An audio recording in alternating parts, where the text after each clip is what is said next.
Hey, this is Steve Zeltzer with WorkWeek. And the attack on critics of Israel and Zionism has escalated tremendously in the United States in every college, every educational institution.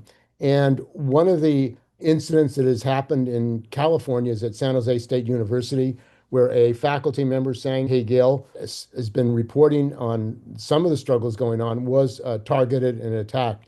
And she joined us today to talk about what happened to her and the importance of this, not only in her case, but what is going on around the country to other faculty member academics. So welcome to our show, Sang. Yeah, thank you so much, Steve, for having me on your show again. It's great to be here. So Sang, why don't you talk about this incident that was used by the university to remove you, suspend you, and how that happened? Yeah, so they're going after me for three particular events and they're saying that I abused my role as the Students for Justice for Palestine faculty advisor.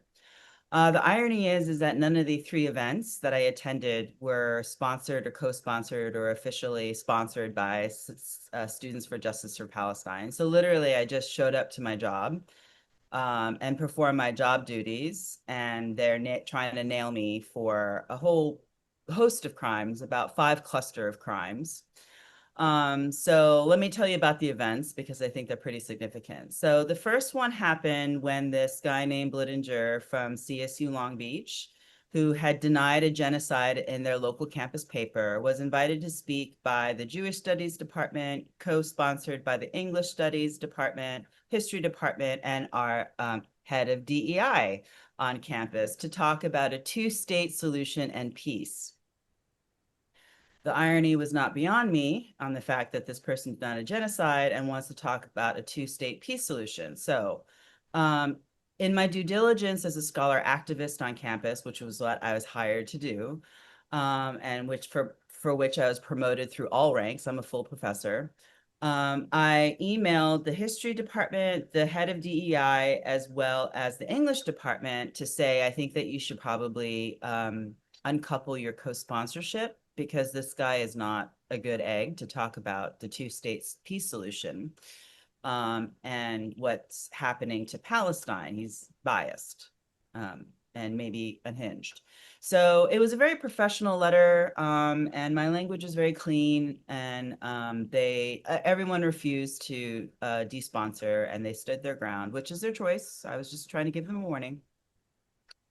So I show up to this event, and it's no longer in the public library. King Library is uniquely public because it's not only San Jose State University academic public library, but it's also Santa Clara County's public library. So it's one of those unique libraries that's truly, truly public.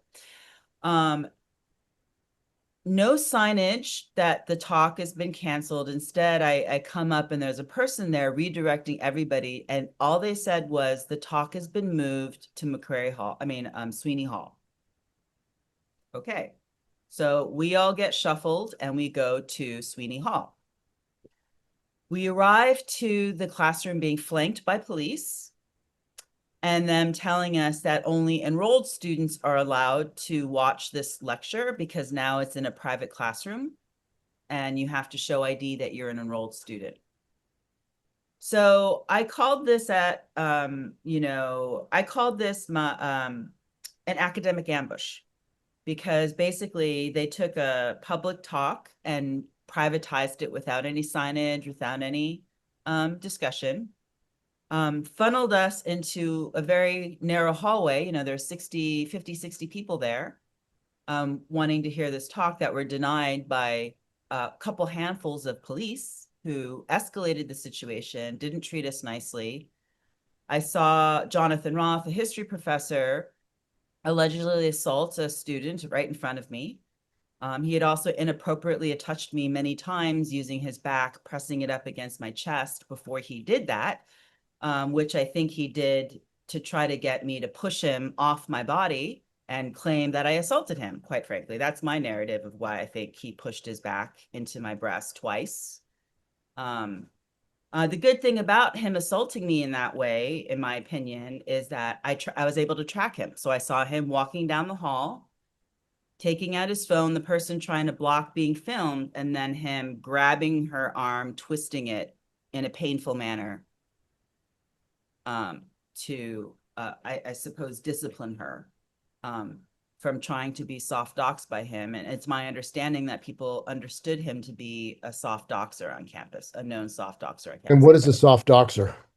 So basically, I think he uses a social media platform as to kind of name and shame people who he thinks are anti-Zionist and conflates that with anti-Semitism, which is the IHRA definition that's adopted by the Trump administration, and his pro-MAGA wrestling corporate head of the Department of Education. So So this is basically saying if you're critical of Israel, you're an anti-Semite.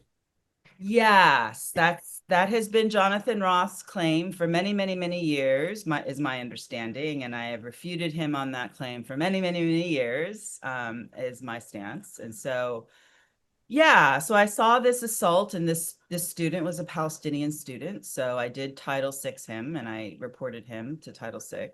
So my What is understanding, Title VI? Title VI is the federal protections against religious discrimination. I see. Okay. So um, then um, then Jonathan Roth, from my understanding, was immediately placed on paid administrative leave, and an investigation was opened. Second incident was on May 8th, when an alumni group, mostly Muslim is my understanding, did a sit-in protest on my campus against the genocide. So I showed up for that because I'm going to show up for anything that's critical of the genocide. And the reason why is because all faculty groups on campus and the administration had refused to call it a genocide, and they still have not called it a genocide. So my local union, CFA-SJSU, has not used the word genocide. My academic senate at SJSU has not used the word genocide, even though the statewide senate has. And all admins on my campus have never used the word genocide to describe what's happening in Gaza. So resounding silence across the board on my campus about genocide. So this alumni group is like, hey, sit in against genocide. Hey, I'm there. They have an open mic. They said anyone can come up and talk. And because I was co-chair of the Palestine Arab Muslim Caucus of the California Faculty Association, which is the union that covers the California State University system, I felt obliged to talk about, my personal opinion on the matter. So I, first criticized time, place, manner, and I said how it impinged on constitutional rights of free speech, which is true. And then I talked about the week that I had supporting and helping the San Francisco State Students Encampment, which was just up the road of the 101 and 280. And what a glorious experience of democracy in action that I got to witness and participate in. And then because I was being watched, I was very careful with my words to the SJSU students, and I used a hypothetical conditional to frame what I said. And I said, if you're thinking about doing an encampment at SJSU, then it's not too late. I was told later that they opened an investigation on me because of that speech, and that they were even going to backdate it to the February 19th Jonathan Roth assaulting the Palestinian student, which is a due process issue, because how am I supposed to collect evidence on myself to defend myself 2 months after, when they said I was charged for a backdated event? And then they did something really crazy. So this Marie Fuentes sent me an email saying that I marched the students through the Student Rec Aquatic Center. And I've never been in the Student Rec Aquatic Center in my life. So I don't know where she got her intel. I did a Public Records Act request to find out, and she did not provide the emails to. Who is she? I think she was some kind of like VP for student affairs. So she was a state college official. Yes, she was an admin. She was an admin. Yeah. She wasn't, they didn't interview her for the investigation, which I find really interesting. And they didn't call her as a witness, which I find really interesting. But So, but she provided false accusations against you. oh yeah.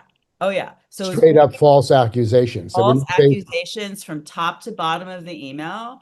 So I felt very comfortable replying, I categorically deny your accusations. And that's all I gave him at the time because it was like so hilarious. Like, wow.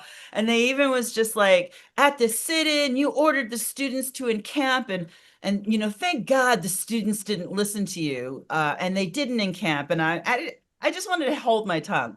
The only equipment we all came to that day for the sit-in protest was our buttocks. And no, I did not order the students to use their buttocks to sit down on the grass. So it was just amazing display of administrative incompetence, in my opinion. Well, actually, I mean, putting something like that out, these should be removed as administrators. They're putting out false information. Basically, I would say that was unethical to put out false information about people, staff at the university. And where did she get this information? How did she get this I information? think she was actually promoted after she sent that Oh, email. I see. So you put out false information and then the state college officials promote you. She was promoted after she gave me that email. Yes. So the third incident is obviously the encampment. So I was not aware that, again, my local union, CFA-SJSU, which, has done many questionable things, was one of the early adapters of the interim time, place, manner policy that was released in summer 2024. So they had agreed through a meet and confer to adopt some draconian time, place, manner policy that banned camping. So here's the thing. We had a long over decade year tradition on campus called Poverty Under the Stars, where faculty and students encamped to simulate unhousedness and the growing unhoused population in the Bay Area. Even past presidents of SJSU have visited the encampment and encouraged it. So how the hell was I supposed to know that camping was banned? So past practice has been that was allowed and that was encouraged even by the administration. Yeah. At the same location, the Muslim students had their encampment for SJSU. The Smith Carlos Lawn, where they have the Olympic statue, memorizing the historical moment when two Black athletes used the Black power symbol in order to protest the systemic global racism against Black people in, I think it was Mexico City, In 68. 68 Olympics, yeah. Yeah, exactly. So that encampment, Poverty Under the Stars encampment, happened there. And same as the student encampment happened there. And so unless we were ordered to get a brain implant chip with the time, place, manner upgrade, there was really no possible reason for me to know why camping was banned. And if it was such a fireable offense, why didn't they put signs up saying, if you camp, you will be fired? Like for other things that are that dangerous. And the union officials had actually agreed to these policies without notifying the union membership that they agreed to this. Yes, I was never notified by the union that they had agreed to weaponized time, place, manner policies even before the system-wide interim time, place, manner policies issued by our Chancellor Mildred Garcia happened months later. So, and I'm very ashamed of my local union because, encampments had been used to critique not just poverty on our campus, but there's been whole national movements and international movements where it was used to critique the Vietnam War, as well as apartheid in South Africa. And so for my local union to do complicity in advance with our seemingly anti-free speech, possibly pro-Zionist administrators at SJSU and CSU is real shameful to me. And this is the charges they were bringing you up with. Charges of a policy change that you never even been informed was the new policy at San Jose State University. So I asked for the policy on the first event, the Jonathan Roth assaulting a Palestinian protester event, right? Genocide denier speech where we were herded into a private classroom that we couldn't enter. That ambush. But they told me they didn't have it up because they were still doing meet and confer. They didn't tell me that. I learned about it later. So I was like, then I don't have the policy. SJSU's logic was, well, we have the interpretation of the policy up and that's good enough. And I was like, oh no, I need the policy, not your interpretation. And the reason why I had that stance is that, you know, I had to go up for full 4 times because they gaslit me on policy. So I don't read their interpretations of policy. I only read the policy. So they sent me the policy 9 days after the assault that happened at the genocide deniers, quote unquote, talk about the two-state peace solution. But at that point, I only skimmed it because it's 16 pages, it's single spaced. And I got the gist like, oh, don't mess with business and commerce on SJSU during operating hours. That's the gist of time, place, manner, right?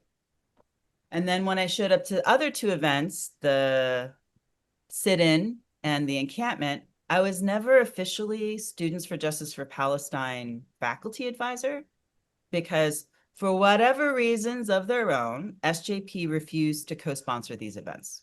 I did encourage them to do collaborations and do co-sponsorship with allied groups, but for whatever reason, they didn't want to be an official co-sponsor of the sit-in, and they did not want to be official co-sponsor of the encampment. And that's fine. They get to do what they want to do. I just support them. They're the leaders of their group, right? So I never felt the urge to study TPM for any of these other instances, the second and third instance, because I wasn't an official faculty advisor for SJP. In fact, the only time I ever studied our official time, place, manner was after the interim time, place, manner was issued CSU-wide in the summer of 2024. Then I took a look at it and then I was like, holy shit, my local campus banned camping. And I was thoroughly pissed at my local union for their complicity in advance. And what did they say when you brought this up in the union? I don't talk to my local union much. But there was no report to the members that they had a policy that they've agreed on, which Yeah, would affect the members, would affect my local union has been so nasty to me. They even sent like this union-wide message because I participated in open bargaining and I called out one of our e-board members that was leading the academic freedom article of our statewide contract, even though our local union had never issued one message supporting my termination, my job suspension over free speech. So at an open bargaining session, I questioned why she felt like she was qualified to lead the academic freedom article committee in any way, shape, or form. And in retaliation, they sent a campus-wide email to union members, not naming me, but saying that I was a liar. So my local union is a fucked up local union. I'm sorry. My interactions with them has been pretty horrible. They cosplay like they care about academic freedom, but they're willing to throw me under the bus every fucking time with administrators. And they're just, yeah, it's kind of nuts. And of course, the targeting of you was the targeting of all faculty members who have any criticism of Israel. It really is an attack on academic freedom and democratic rights to free speech.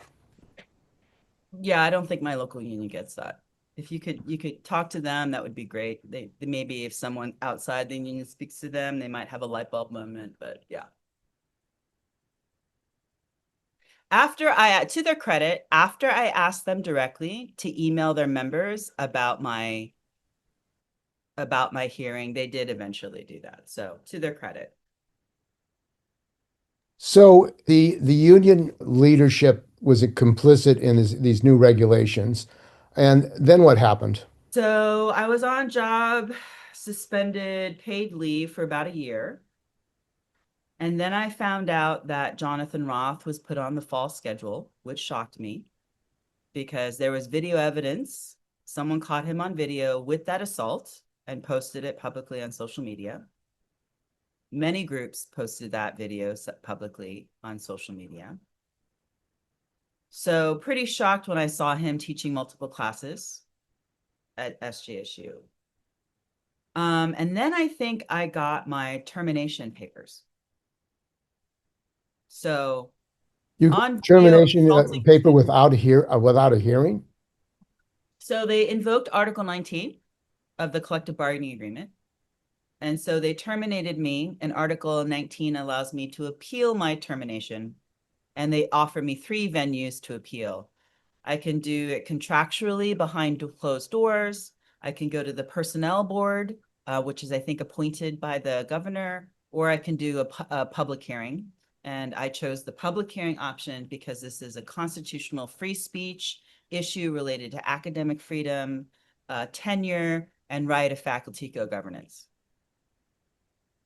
And what was the position of the union on exposing this in a public hearing? You know, unfortunately, behind closed doors, they weren't very supportive. I had to co-author and pass a resolution at one of our assemblies saying that we needed an academic freedom article in our contract.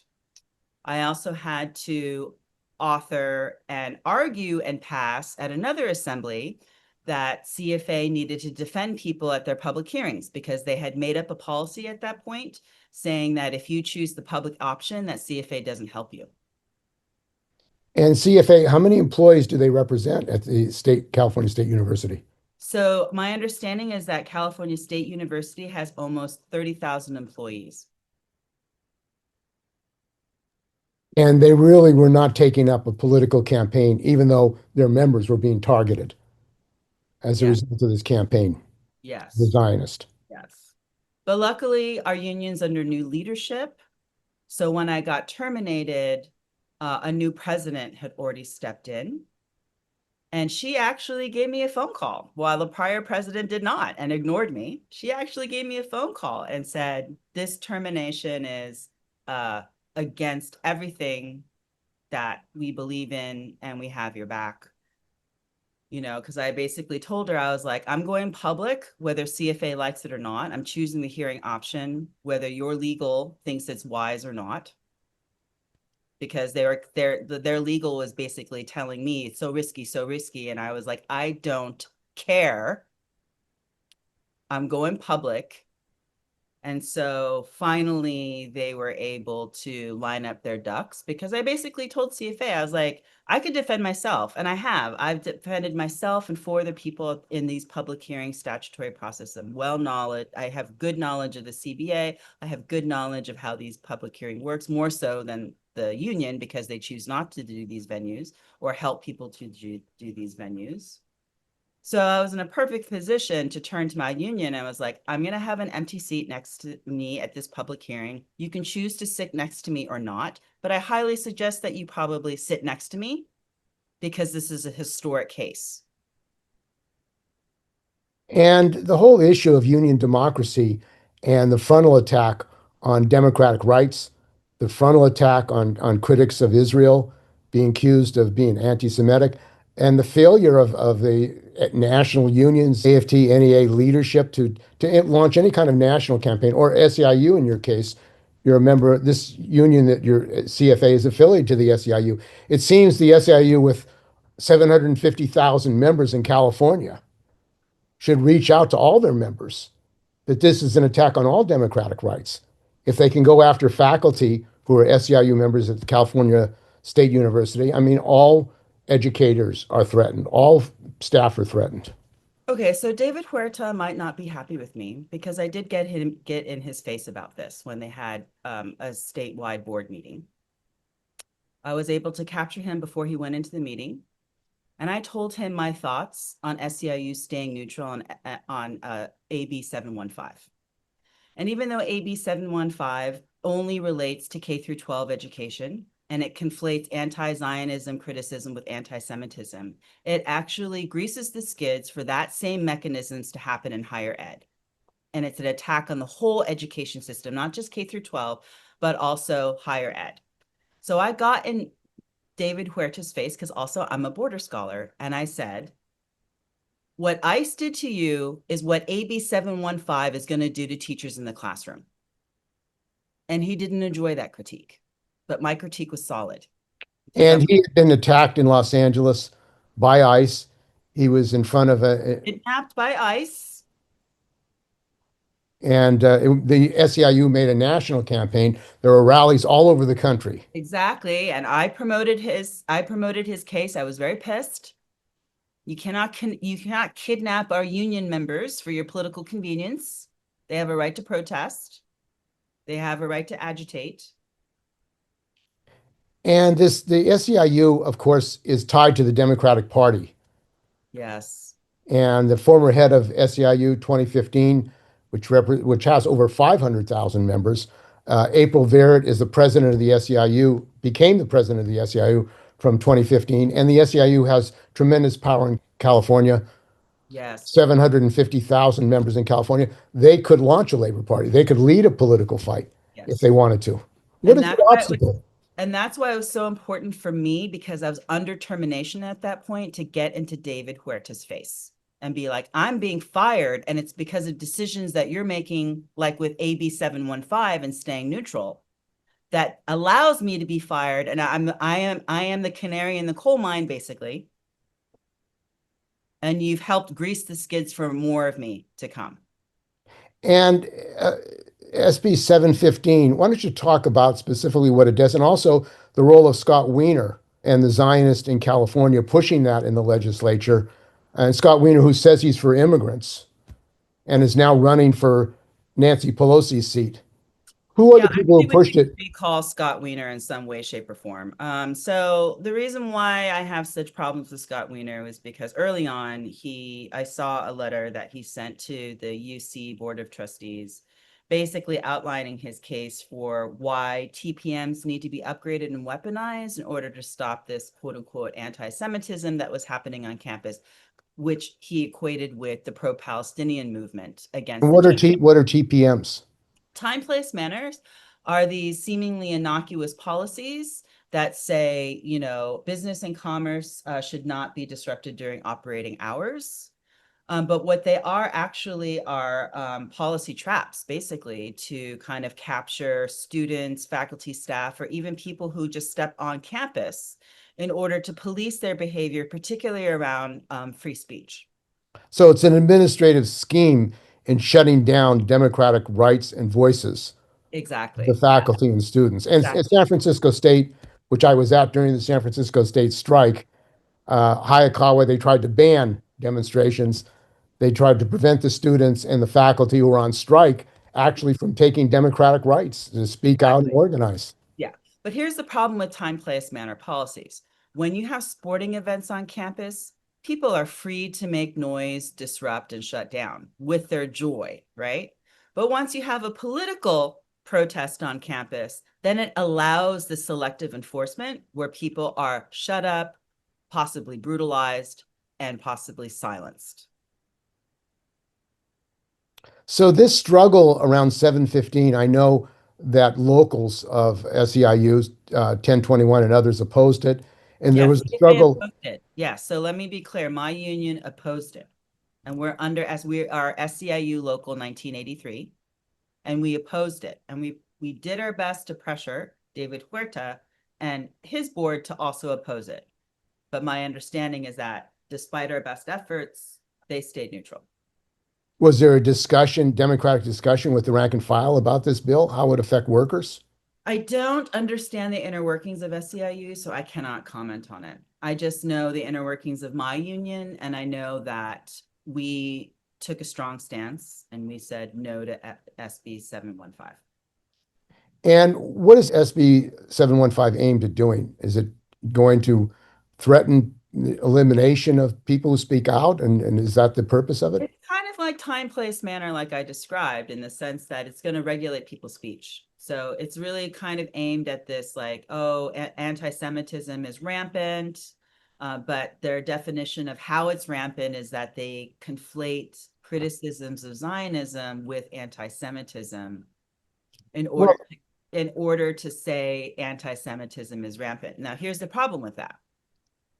AAUP, which is our, who sets the professional standards for higher ed, has strongly come out and said anti-Zionism is not anti-Semitism, and that is those conflations are actually an attack on our constitutional rights to free speech and also undermines academic freedom.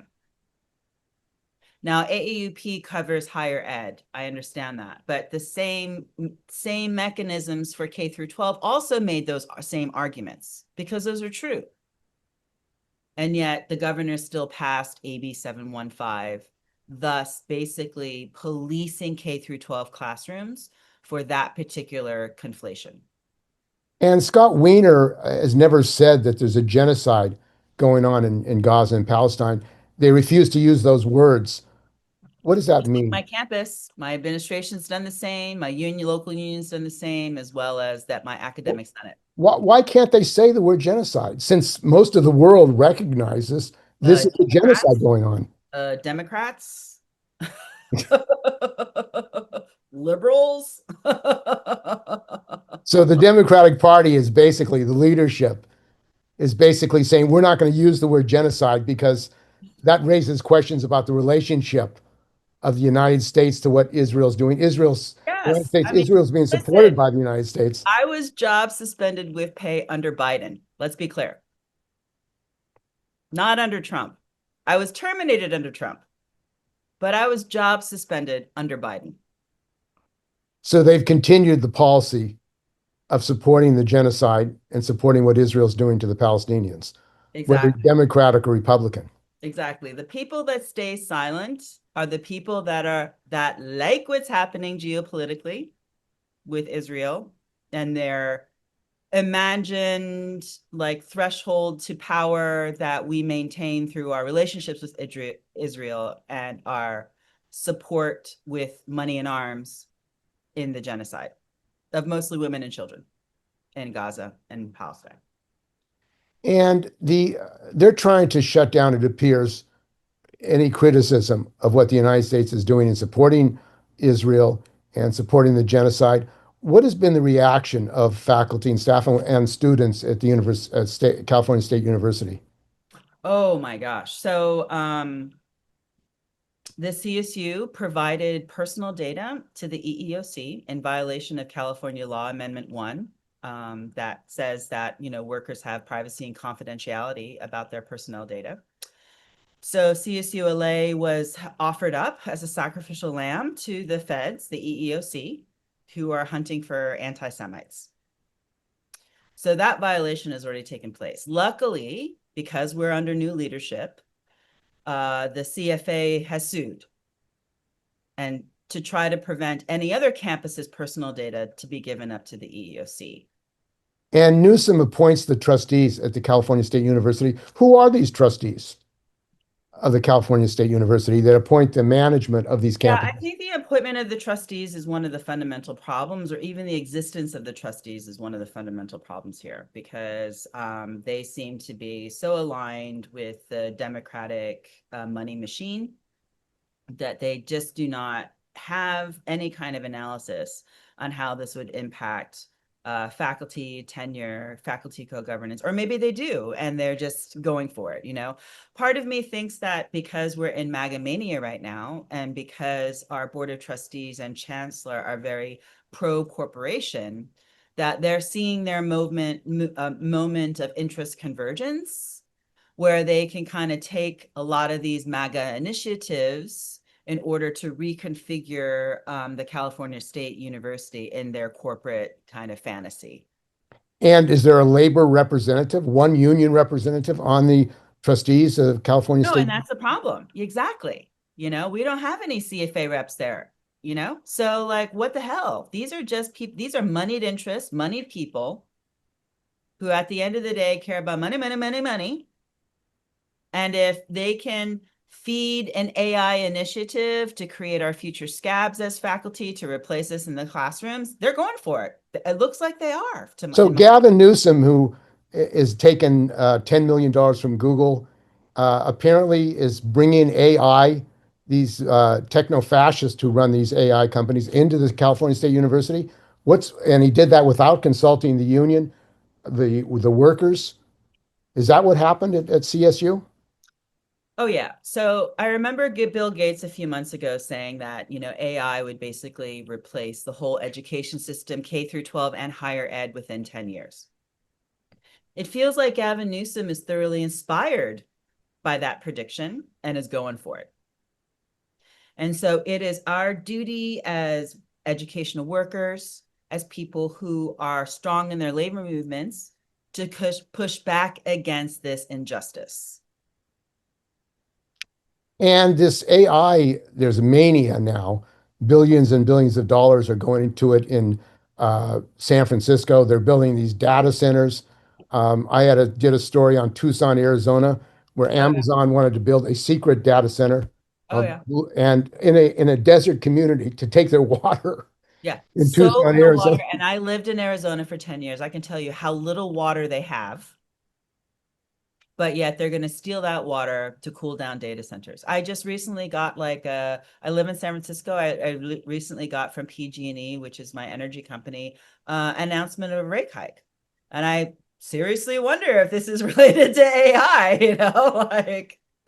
Well, you know, Gavin Newsom also, with the support of Scott Weiner and the Democratic legislature, passed a bill to fund Diablo Canyon continuing to operate with our state money, with our utility money.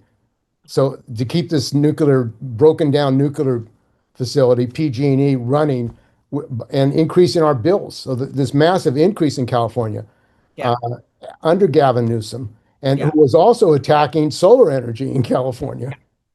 I mean, my nickname for Gavin Newsom is Blue MAGA. Quite frankly, I mean, I know people think he's the champion and he pushes back on MAGA so well or whatever, but I see a lot of collaborations here between what MAGA wants and what Gavin Newsom wants. Well, And one of the the things that's underlying happening, principle is abusive capitalism, especially towards workers and our planet. and one of the things that's interesting and happening in the rise of fascism, and we should talk about that because they have a plan for public education in Project 2025, which is to sanitize it and Oh make yeah, public universities like that's fascist happening. Yeah. institutions, was this Proposition 50, which the SEIU and the unions in California spent over $23 million on. They're not mobilizing against fascism and militarization, military are being brought into cities, but they are going to spend massive amounts of money phone calling on Prop 50. Is Prop 50 going to fight fascism? I mean, there were so many things the Democratic Party could choose to do to resist, but they went for if MAGA goes low, we meet them at their low motto, which does that inspire me? No. Is that brilliant strategy? No. Isn't it playing into the hands? Is that going to help with the stolen elections that are going to happen at the midterms and possibly the next presidency? No. So it was for me, I'm sorry, and my union is totally for Prop 50. And so this is me being bracketing my personal opinion here. What a stupid fucking idea and a waste of time and money. It's a diversion, isn't it? Yes. Yeah. And we fell for it. Yeah. I mean, because in California, they want to bring in the military. They have brought in the military in Los Angeles. They're Yeah. using Yeah. ICE. Yeah. I mean, Trump took over the National Guard and then was using National Guard helicopters to chase farm workers Yeah. off the fields Yeah. in California. I would say that's something to organize around. They're Yeah. terrorizing our workers, our immigrant workers off the fields. So one of my allies, one of my close allies by John Caravello, who is also a lecturer at Channel Islands, is now facing federal charges because he showed up to his local community in Ventura County to stop an ICE raid of farm workers, one of which was chased across a building and he jumped off and later died. Undocumented worker. I mean, this is how brutal, this is how menacing, and this is how cruel these ICE raids and federalization of these ICE raids are. These are fascist tactics. Absolutely. And yet, And people who are like, oh, can we use the word fascism yet? Have we really reached that point yet? And like, get your head out of your ass. We're in it right now. I mean, these are what fascists do. No warrants, grabbing people, Yeah. grabbing immigrants, whatever their status, Yeah. citizens, immigrants. Yeah. Trump is not tearing down the East Wing for McDonald's. Trump is tearing down the East Wing for a ballroom because he thoroughly expects to dance in that ballroom with the next term. Let's be real. And the threat of martial law, the threat of a coup, and in light of what's going on, for example, in Venezuela, where they want to bomb Venezuela and Colombia, Yes. gunboat diplomacy. It Yes. seems like let's have a war and let's declare martial law, use the Insurrection Act to prevent people from protesting against an attack on our brothers and sisters in Venezuela and Colombia. This is not new. We saw the Republican Party as well as some of the Democrats making money off of war very long ago, right? Cheney is like a prime example of that kind of stuff. So now we've progressed. We didn't do much reforms about this. And now we're here in this moment where, again, warmongering is going to make money for people, not only politically, but personally. And we know that that's happening. So, And the SEIU and the AFL-CIO have a long, sordid history of working with the CIA and overthrowing governments. In fact, the AFL-CIO was involved in trying to overthrow the government of Venezuela in an attempted coup. The AFL-CIO was involved in overthrowing the government of Chile, Allende, in which 10,000 workers were killed in Chile, in Argentina, in Brazil, in one country after another. The AFL-CIO leadership, Liz Schuler used to be on the board of the National Endowment for Democracy, seems they're complicit and colluding with the policies of U.S. imperialism around the world, harming workers, our brothers and sisters in other countries. and this is why the international workers unions are really important, because I think a lot of the problems, and this is true for CFA as well, is that we are not educated in solidarity with unions outside the nation. And in actuality, there was many times where, me and others argued, for our union to, protest the genocide. And they came, and this is prior leadership, not present leadership. They came with arguments like, oh, our union doesn't get involved in international matters. Oh, our union doesn't get involved in anything outside of California. Well, let me tell you, if you do not do solidarity work with other unions outside of California or other international unions, particularly of the global South, then you're just basically signing your death warrant. And isn't this business unionism, this ideology that the issue of workers' internationalism, the issue of privatization, the issue of the program of Project 2025 has to be fought politically? You have to educate workers and join with workers in other countries who face privatization of education, which they're pushing throughout the world, these multinationals. Exactly, which is why when I always, am asked to publicly speak, I always try to bring it back to the general strike, because I think the general strike is going to be really helpful in shutting down the system that Trump and MAGA need so much in order to fulfill their nefarious plans. And a general strike is something that, if we can pull it off, and I think the Chicago mayor just recently called for a general strike as well. Really powerful speech. I'm not a fan of politicians, but that speech was really particularly good because he really showed the intersecting social justice forces that are at stake in these kind of like ICE raid military operations, et cetera, that are taking over cities like Chicago. And his call for a general strike would be a tremendous pushback, would be a tremendous strategic political message with tangible outcomes equivalent to fuck you. And I thoroughly appreciate that call for a general strike. I think more leaders need to call for a general strike. And I think that unions, as well as community groups, as well as all people across the left need to organize for a general strike. And Sarah Nelson, who's the president of the Airline Flight Attendants, CWA, also called for a general strike on No King's Day. And, they're ordering people to fly in a dangerous situation. They're not paying the air traffic controllers and TSA workers. And yet the AFL-CIO and even AFSCME are not saying, let's shut it all down. You want a shutdown? Let's have a real shutdown. Shut the whole country down, which, of course, Trump and the fascists would be terrified of. Oh Because yeah. if all the airline workers go out Oh and close yeah. it down, We can. replacing them. We can shut it down. It is so possible for us to shut this down. So that is why it's so important for us to keep on chanting, shut this down, and call for a general strike.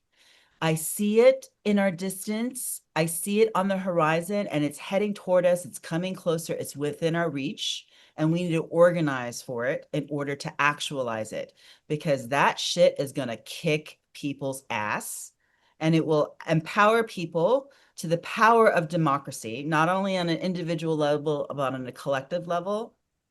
And we can really turn this downward spiral in history upward, uplifting, empowering democracy. And of course, the last general strike was in 1946 in Oakland. There were many general strikes. I mean, the Minneapolis strike, the San Francisco general strike in 1934, and the capitalists were terrified of these general strikes. They said the communists have taken over, the communists have taken over. The general strike in San Francisco was for a union hiring hall, which they won. But the capitalists were terrified. And one of the reasons they were terrified is when you have a general strike, workers who want to join unions join them and they organize. Yes. And hundreds of thousands of workers organized in Northern California as a result of the San Francisco general strike. And the capitalists are afraid this mass movement of the working class, a mass working class movement, will organize the Amazon workers, all the workers at Oh, Walmart yes. who would like a union, but Oh, are yes. terrorized. If there's a general strike, they join unions and the working class Exactly. becomes Yes. a And powerful class. let's note this, Chris Smalls, who was one of the first people to organize an Amazon union, also got kidnapped by Israel twice on those flotillas trying to break the siege. And they beat him up. Yeah. Exactly. And they beat him up and they brutalized him because he's Black and he's pro-Palestine. So let's just be clear here. These intersections are already being made by very brave leaders, you know? And so we need to take inspiration from people like Chris Smalls, who sees their desecration and disrespect as an Amazon worker linked with what's happening to Gaza and the people of Palestine, because there is a link. There's a very clear link. And the internationalization of the working class, I mean, the multinationals, the capitalists who run this country, want to control the world. They have operations all over the world. They pit American workers against Canadian workers, against Mexican workers, against Chinese workers. The enemy is workers abroad, not the billionaires and multinationals who outsource this country, who deindustrialize the United States for greater profits. I mean, it wasn't the Chinese that forced them to close factories here, move them to China. It was the drive for their profits that really drove them to destroy the United States and dismantle the United States now. Yeah, and we're seeing that same trend over again, but a little bit more on transparent display, the way that these billionaire oligarchs are influencing politicians. And the techno fascists now who run the US government, Elon Musk and Peter Thiel, David Sachs in San Francisco, Larry Ellison of Oracle. I mean, they have basically taken over directly the Oh running yeah. of the US government. Isn't Yes. this fascism? Isn't Oh this what happened in yeah. Germany? I mean, I didn't the Pentagon kind of anoint them with militaries, some kind of like whatever, Their staff were given military positions. yeah, right. They gave So God they're part of the military. titles. Yeah, exactly. So, Now, I mean, the unions, in relationship to the rise of fascism, the SEIU, for example, where are they? Where is the AFL-CIO? I mean, they don't want to mobilize. I know in San Francisco, there were very few labor contingents. The CNA, National Nurses Union, did support the No King's Day rally, but they didn't talk about fascism and how you're going to stop fascism. Do you think the Democrats will be able to stop fascism? no. I think the Democrats are thoroughly inured in the corrupt system that feeds them money and APEC money and all the other lobbies and stuff. I mean, they just don't know how to exist with all this lobby money and Well, out. isn't it interesting? California, fourth largest economy in the world, has tremendous wealth, has over 170 billionaires, and yet Newsom and the Democrats are completely silent about making the billionaires pay for the cutbacks passed by Trump. They Yeah. could have a capital tax in Generous California. political donations, and they don't want to cut that off. Exactly. Right. In fact, I understand the SEIU is preparing a bill, a campaign to have a bill in or a referendum next year for a capital tax on the billionaires in California. But the state legislature in California has a supermajority. They could convene and say, we're going to tax the billionaires for the money we're losing because of Trump's budget cuts. Make the billionaires pay. Yet complete silence Oh by yeah. the Democratic Party. Yet they passed 715. 715 is apparently a priority, but making the billionaires pay for the Yeah. cutback. I mean, in California, under the master plan, it used to be free to go to the state university. I was paying $72 a semester. I hear those stories a And lot yet, from our and older yet kids generation. are going into debt to go to college. Yeah. They have to work 2 or 3 jobs. They're going to I think bankruptcy. I mean, my they're campus is hungry. one of the most expensive. I think they almost go into debt, almost 40K for 4 years. And this is with 170 billionaires in California. And this is with the Democratic Party in charge of California. Apparently, that's okay. It's That's, okay that kids go into debt to go yeah. to college, to go to San Jose State and San Francisco State. Yeah. The Debt Collective has a very interesting book, London Rule, that talks about like the financialization of higher education.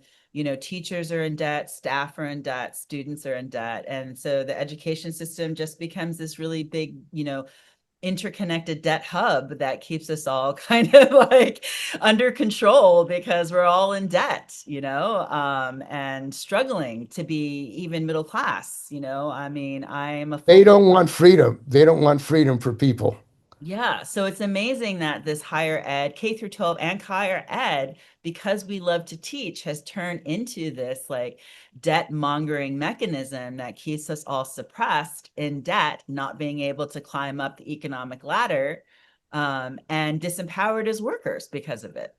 And of course, the adjuncts, the use of part-time faculty Yes. as So cheap I've as been cheap very labor. much critical of the two-tiered system at California State University. The two-tier system meaning that there's tenure track that have more protections and the lecturers that have more precarious job security. And I've seen that two-tier system used against faculty over and over again to try to divide and conquer, and it works. And so that's why I passed a resolution with other unionists, tenure for all system, for everybody, because if a person wants to teach and teach only and not do research, they should have a tenure system to protect them to do that. And if a person wants to research and research only and barely teach, then they should have that system, a tenure system to protect that. And so we need as a union to transform this two-tier system into a unionized one system where we're all equal and equivalent to each other in power and in privileges and benefits. And another aspect of that in the working class, of course, is nonprofits, because nonprofits are used to, uh, like charter schools, are used to basically exploit workers. They're doing public work, but they're not public workers. They don't get public pensions. They have nonprofit Taking workers in money San from the Francisco. public education They're system. taking money from public education, use nonprofits. I mean, that's driving a lot of the capitalist drive for profits. Turn it Yeah, into a nonprofit, and let's if you're even if you're doing public work, you're not a public worker. yeah, In Europe and France and Switzerland, the people who do public work are public workers. yeah. No, I mean, there was much more of the nonprofit industrial complex critique, in the past 15 years, and nothing's really changed. That nonprofit, industrial complex is still happening, and it still has deleterious effects on our democracy when we have it unchecked, right? And so the charter school system, like you talked about, is an example of that, where people use nonprofit mechanisms to basically one, condemn the public system for not doing enough, but two, actually drain and transfer money from the public system to these nonprofit schools that don't meet criteria very often. It's a commodification of education. We're going Yes. to turn it into a profit-making machine, and then we're going to have religious schools, Yeah. Christian fundamentalist schools get public money, Yes. transform our whole society. And you have in San Francisco Mayor Daniel Lurie, the billionaire mayor from the Levi family, who ran a nonprofit, Tipping Point, and now is giving his friends the Kezar Stadium He wants to build his friend who owns Prologis, Mohagadon, is building a big project warehouse where they're going to use non-union Amazon workers to do the work, even though the people of San Francisco are against Amazon's attack on democratic rights, the right of a unionization. The Amazon workers voted for a union in San Francisco, and they're fighting that. But the city, including the politicians in San Francisco, are supporting Prologis project, Daniel Lurie's friend, building this warehouse in the Bayview where 6,000 trucks a day will be coming in, further polluting the Bayview community in San Francisco. Yeah. I mean, these billionaires all see what they do as benevolence. You know, the National Guard was about to come to San Francisco, right, with ICE, and suddenly they stopped and they're 45 miles outside the perimeter of San Francisco, but hasn't entered. And my understanding is that billionaires started talking to each other and started talking to Trump and said, maybe not San Francisco, maybe not today. This is ridiculous. The levels that these billionaires, millionaires have influence on our political system. Well, they control the Democratic Party very clearly in Control San everything, it Francisco. looks They like. control Right? everything. Yeah. So yeah, I mean, it's not just the Democrats, it seems like they want to be the new political process. That, the three branches of government that we have is no longer convenient for billionaires in terms of how they do business. And so we really need to find some other way of doing quote unquote democracy, which is not democracy, in order to grease the skid so that they can go live on Mars. And the issue of a Labor Party, a Workers' Party, and the unions give millions of dollars to the Democrats. They do the campaigns, on to raise money for them to support them politically. Where has it gotten working people in California and nationally? I mean, my union gave money to Scott Weiner, and look what Scott Weiner did with Time, Place, Manners on both the UC and CSU campus. I mean, look, it directly relates to me getting fired, me being terminated, Scott Weiner, and my union gave money to him every year. I I don't know if they've even stopped. I still think they're giving money to him. I'm clear. And what can people do to support you and others at CSU have been attacked and fired, and your effort to defend yourself? I mean, what kind of campaign can people do? Can unions pass resolutions? Can workers oppose this? I mean, it seems the CSU management, the trustees really have an agenda of getting rid of you and shutting down any opposition, any critique of what's going on with the genocide and what's happening here in this country. Yeah, I think that what would really help is that, other faculty and other campuses and universities across the nation need to see me as the canary in the coal mine. And what's happening to me is going to happen to you all. I had Henry Reichman as one of my witnesses at my hearing, basically say, without mincing too many words, that, if I get terminated, that my campus will more likely get censured by the AUP, just like Maura Finkelstein's campus got censured by the AUP. So this is a battle for our speech. This is a battle for our profession. This is the battle for our tenure system and our right to faculty co-governance. It encompasses all of that. And if we don't unite and fight together, we're going to lose. Not just our jobs, but the entire industry. That's what's at stake. So, Okay, thank yeah, you, Sang. And we've been talking with Sang Hae Kil. She is a faculty member at San Jose State University who stood up to oppose the genocide and has been attacked and fired and is fighting for her job back and trying to defend democratic rights and defend human beings here and human beings in around the world. So thanks for joining us. thank you again, Steve.